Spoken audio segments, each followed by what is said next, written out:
Buktikan janganlah menyerah, teruslah bekerja hingga mereka berkata, itu saudara, itu kenalan, itu teman saya. Kebanyakan orang ketika kita masih di bawah, mereka tidak akan mengenal kita.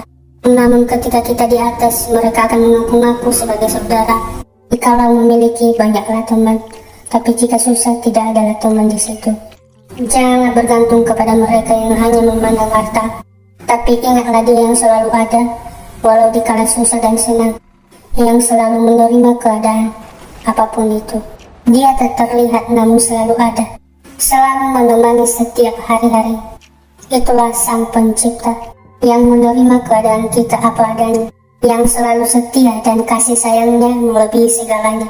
Walau terkadang ketika kita sudah di atas, kita akan melupakan dia.